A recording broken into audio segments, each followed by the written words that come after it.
What's up mga papi? Tinatamad ka na bang tumakbo? Gusto mo bang bumalik ang motivation mo to run? Madali lang solusyonan yan, Paps. Bumili ka ng bagong shoes. Let's do this! Throw your hands up if you with it. Drop it. So, dahil nga naghahanap tayo ng pang-daily, a shoe that is comfortable, stable, and somewhat durable for our daily 10K run, susubukan natin itong Xtep One Piece 2.0. So, yung colorway na kinuha natin is yung Limited Iceland Aurora. Nabili natin to sa Shopee for only 3,440 pesos, discounted from the original price of 3,699. Sabi dun sa description, this shoe is a racing, marathon, running shoes. And to get more info, nag-research din tayo, and these are the features na nakuha natin online. So looking at the shoes, it has 7 sets of shoelace eyelets. The upper has a larger locking area para fit na fit yung paa natin pag tumatakbo tayo. Di ko alam kung anong klaseng material ang ginamit dito sa upper ng shoes na to, but it looks really breathable and comfortable. Mukhang comfy siya talaga pagka sinuot natin ng pantakbo.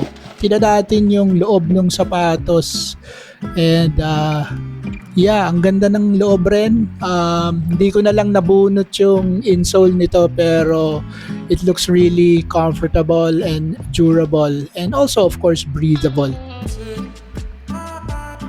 Tinitingnan ko rin yung construction ng shoes nito. It looks really premium.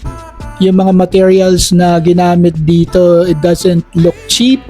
Yan yung upper nyo. Parang may butas-butas. So parang nakikita yung socks mo pag sinuot mo. So it makes it really comfortable and breathable, like what I'm telling earlier. So meron din, sabi dito sa description, meron din tong full palm special shape lining carbon nylon fiberglass plate. Ayan yung kulay green sa gitna. This is for more stability as the support extends from the heel going over to the midsole. It also gives better propulsion, which support the lift of your foot when running, and it also makes the shoes more responsive. Yung outsole niya, nakikita natin, is ultra light injection rubber, which is wear resistant and 37% more durable than the regular rubber sole that you find in the regular shoe. May specific gravity siya of 0.86 centimeter cube. I'm not sure kung paano nai-impact yung shoes, pero tinan mo, medyo sobrang lambot. Not really medyo, pero sobrang lambot nung sole niya. So feeling ko masarap talaga tong itakbo. Nabe-bend rin siya, so hindi siya masyadong stiff, unlike the regular carbon shoes. So this makes it better for daily use, and it's mas safe para hindi tayo ma-injure compared to the carbon plate shoes. So with all those hype, excited na akong gamitin to see if there's truth to all those marketing hype.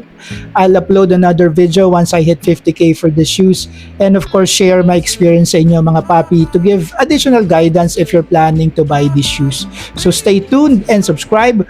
For now, that's all I have for our first impression of the Xtep One Piece 2.0. Thanks for watching. Till the next Boodle. Peace!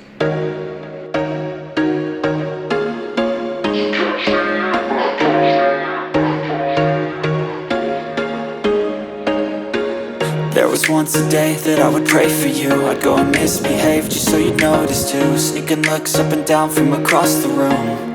And damn, what a hell of a view. I feel good, you look great, I like you, I can't wait. A first time, a first date. You're so fine, I'm so late.